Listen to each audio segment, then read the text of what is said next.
নমস্কার, আমি ঋষিকেশ দেবগুপ্ত অফিসিয়াল আপনাদেরকে স্বাগত। আপনারা জানেন যে ভোট পরবর্তী যে হিংসা বা সন্ত্রাস সেটা এখন তার জল মাথার উপর দিয়ে বওয়া শুরু করেছে।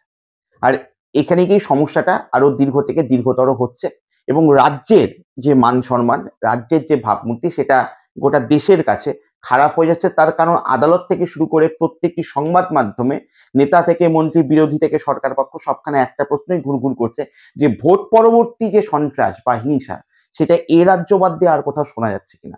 আর এখান থেকেই সবথেকে বেশি একজন পশ্চিমবঙ্গ নাগরিক হিসাবে প্রশ্ন তুলতে ইচ্ছে করে। আপনারা জানেন যে শুভেন্দু অধিকারী ইতিমধ্যেই রাজভবনে ২০০ লোককে নিয়ে একবার মুভ করেছিল, কিন্তু ১৪৪ ধারা জারি থাকার কারণে সেখানে সে যেতে পারেনি। সে তারপর কালকের কোর কমিটির মিটিং বাদ দিয়ে কোচবিহারে চলে আসে এবং কোচবিহারে এসে যারা রয়েছে আক্রান্ত, যারা পার্টি অফিসে আশ্রয় নিয়েছে তাদের সাথে দেখা করে এবং বিজেপির আরো অন্যান্য নেতা কর্মীরা, ইভেন শুভেন্দু অধিকারী নিজেও, যারা দক্ষিণবঙ্গের ওদিকে আক্রান্ত হয়েছে, যারা ওখানকার একটি ধর্মশালাতে, সম্ভবত মহেশ্বরী ভবন, সেখানে আশ্রয় নিয়েছে, তাদের সাথে দেখা করেছে এবং জেপি নাড্ডার নেতৃত্বে ওখানে একটা কেন্দ্রীয় প্রতিনিধি দল তৈরি করা হয়েছে, বিপ্লব দেব তার নেতৃত্বে থাকবে।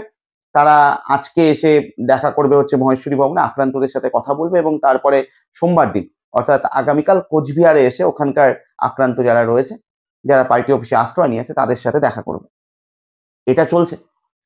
আপনারা এটাও জানেন যে কেন্দ্রীয় বাহিনী যে ছিল, কেন্দ্রীয় বাহিনীকে এক্সটেনশন করা হয়েছিল। ৪ই জুন রেজাল্ট বেরিয়েছে, প্রথমে ৬ই জুন পর্যন্ত থাকার কথা ছিল, কিন্তু সেটাকে আরো এক্সটেনশন করে ১৯ তারিখ পর্যন্ত করা হয়। প্রায় ৪০০ কোম্পানি কেন্দ্রীয় বাহিনীকে রেখে দেওয়া হয়।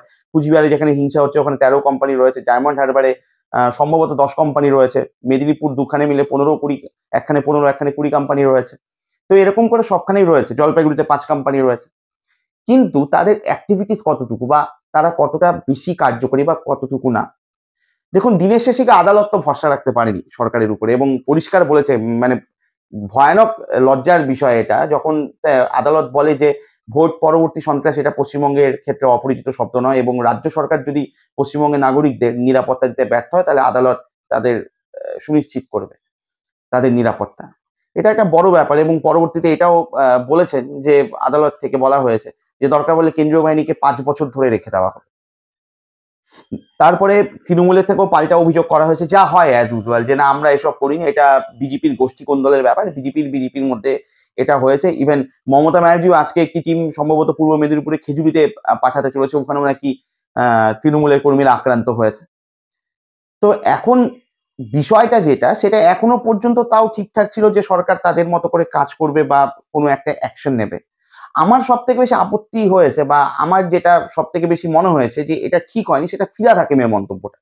ফিরহাদ হাকিম বলেন যে এখন হেরে গেছে বিজেপি, তাই মুখ রক্ষা করার জন্য এসব করছে, তাও এতটুকু পর্যন্ত মানা যায়। কিন্তু যখন বলে যে বিজেপি কি অত্যাচার দেখেছে, সিপিএম এর আমলে এর থেকে অনেক বেশি অত্যাচার হয়েছে বা আমরা অত্যাচারিত হয়েছি, দ্যাট মিনস তৃণমূল অত্যাচারিত হয়েছে ওনার কথা অনুযায়ী, বিজেপি তো সেরকম কোনো অত্যাচারই দেখেনি, এটা তাদের ব্যক্তিগত নিজস্ব শত্রুতা, পারিবারিক শত্রুতা কিছু হয়েছে, সেই ঘটনাগুলো ঘটছে এবং সিপিএম এর আমলে রাস্তায় কেটে ফেলে রাখতো। আমার প্রশ্ন হচ্ছে, আপনি একজন কলকাতার মহানাগরিক, আপনি বলুন যে বিজেপির উপর অত্যাচার কম হচ্ছে তো এটা নর্মাল, এটা ঠিক আছে, যেহেতু তৃণমূল অনেক বেশি অত্যাচারিত হয়েছিল সিপিএম এর আমলে, এটা একটা যুক্তি হতে পারে। বা আমাদের উপর বেশি অত্যাচার হয়েছিল বলে এখন একটু কম অত্যাচার হলেও ঠিক আছে, এটা নর্মাল কেস। এটা কি? এটা তো কিছুটাকে আদালত অবমাননা করেও কথা হয়ে গেল। কিন্তু যেই জায়গাটা সবথেকে বেশি প্রবলেমের কারণ, এই ফিরহাদ হাকিমের মন্তব্যটা বাদ দিলেও, এই যে ভোট পরবর্তী যে হিংসাটা না, এটা কেবলমাত্র ভোটের কয়দিন পরপরই হয়, তারপরে এটা বন্ধ হয়ে যায়। আর সরকারি দল যখন বিপক্ষকে মারে বা কিছু ক্ষেত্রে বিপক্ষ সরকারি দলকে মারে, এই বিষয়টা এরকম হয় যে আবার ৫ বছর পর বা আবার দীর্ঘদিন পর একটা ভোট রয়েছে, তো ততদিন পর্যন্ত এই দেশটা আর এফেক্টিভ হয় না। আর সরকার পক্ষ এটাও সাথে ভাবে যদি মেরে দেয় তাহলে সেক্ষেত্রে কিছুটা মেরুদণ্ড ভেঙে যাবে ওখানে সংগঠনের, ভয়ে বেরোবে না, তো আমরা আরো মাঠ ফাঁকা পাবো, আমাদের অ্যাটাকে আরো সুবিধা হবে, ফাঁকা মাঠে গোল করতে সুবিধা বেশি। তো সেই অ্যাঙ্গেল থেকেও এখানে একটা দীর্ঘসূত্রিতার ভাব সরকারি দলগুলোর দেখা যায় যে ঠিক আছে এখন মেরে দিচ্ছে, মেরে দিক, কারণ এর পরবর্তীতে তো এটা রেশও থাকবে না ভোট পর্যন্ত, যেহেতু এতদিন দেরি করে ভোটটা হয় এবং তার সাথে বিরোধী সংগঠনটাও দুর্বল হয়ে গেল। কিন্তু সব থেকে বড় ব্যাপার, এটা করতে গিয়ে যেটা হয়ে যাচ্ছে যে গোটা ভারতবর্ষের কাছে রাজ্যের একটা ভাবমূর্তি খারাপ হচ্ছে। এটা খালি এরকম না যে তৃণমূল করছে, 2019-এ যখন ভালো রেজাল্ট হয়েছিল বিজেপির আমি দেখেছি দক্ষিণবঙ্গ থেকে উত্তরবঙ্গ অনেক জায়গাতে রয়েছে বিজেপি মার দিয়ে বেরিয়েছে। তার আগে পঞ্চায়েত ইলেকশনে 18-তে তৃণমূল মেরেছে। তো এরকম চলছেই। ধোয়া তুলসী পাতা কেউ না, কিন্তু একজন আক্রান্ত হচ্ছে আর একজন মারছে। সেটা কোনো ক্ষেত্রে উল্টে যাচ্ছে, কোনো সময় পাল্টে যাচ্ছে।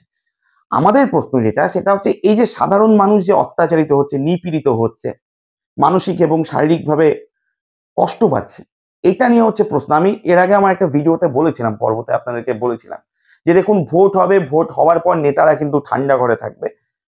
মানুষ যাতে আক্রান্ত না হয়, কর্মীরা যাতে আবেগতাড়িত না হয়, কিছু ভুলভাল করে না বসে, সেই জায়গাটা দেখতে হবে এবং এই জায়গাটা দেখা জরুরি।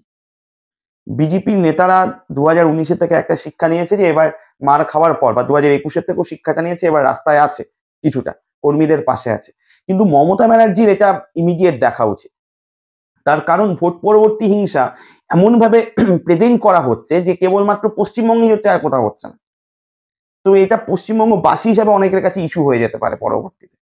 যে এতটা সন্ত্রাস আমাদের এখানেই হলো, উত্তরপ্রদেশের মতো রাজ্য যেখানে বিজেপি হেরে গেছে। এসপি অনেকদিন পর মানে ভালো জায়গায় এসছে। কংগ্রেস অনেকদিন পর কিছুটা শ্বাস নেওয়ার জায়গা পেয়েছে। মহারাষ্ট্রের মতো জায়গায় যেখানে ভেঙে চুরে শেষ করে দিয়েছে দুটো সংগঠনকে, তারা ভালো জায়গায় এসেছে। সেসব জায়গায় যখন হচ্ছে না এবং পশ্চিমবঙ্গে হচ্ছে, এটা নিয়ে ভাবা উচিত এবং বারংবার ভাবা উচিত। আর সবথেকে বড় ব্যাপার, মুখ্যমন্ত্রী তো কেবলমাত্র তৃণমূল কংগ্রেস বা সিপিএম বা বিজেপি না, মুখ্যমন্ত্রী সমগ্র পশ্চিমবঙ্গে যারা ভোট দিয়েছে আর যারা দেয়নি, প্রত্যেকেরই মুখ্যমন্ত্রী। সেই জায়গাটাকে নিয়ে, বিষয়টাকে নিয়ে ভাবা উচিত। তার কারণ মানে এতদিন পর্যন্ত তাও এই জায়গাটা ছিল যে অনেকদিন পর ভোট, এই দেশ কাটে না, কিন্তু এবার 1.5 বছর পর। আর এই ইস্যুটা যদি চলতে থাকে, এক্ষেত্রে আমার মনে হয় সমস্যা দুপক্ষেরই হতে বাধ্য। কারো যদি সাংগঠনিকভাবে দুর্বলতা দেখা যায়, তাহলে আবার আরেকটা এই মারপিটের ফলে, এই হিংসার ফলে জনমানুষেরও একটা ক্ষোভ থাকতে পারে। তো প্লাস মাইনাস ক্ষেত্রে দুজনেরই ক্ষতি। তো সেই জায়গাটা থেকে আমার মনে হয় মুখ্যমন্ত্রীকে ইমিডিয়েট অ্যাকশন নেওয়া উচিত এবং মানুষকে প্লিজ, আপনারা কেউ আবেগতাড়িত হবেন না। নেতাদের কথায় কোনো ব্যাপার নেই। নিজেদের সংগঠন নিজেরা করেছেন, দল নিজেরা করেছেন, নিজেরা নিজেদের মতো করে থাকুন, নিজেদের মতো প্রতিবেশী হিসেবে থাকুন। তার কারণ ক্ষমতা পরিবর্তন হলে আবার এরকম হয়ে যেতে পারে যে আজকে বিজেপি, সে তৃণমূলের হয়ে তৃণমূলকেই মার দিচ্ছে। তো সেই জায়গাটা থেকে নিজেদেরও বিরত থাকতে হবে। এই জায়গাটা অবশ্যই দেখবেন। ভালো থাকবেন। নমস্কার।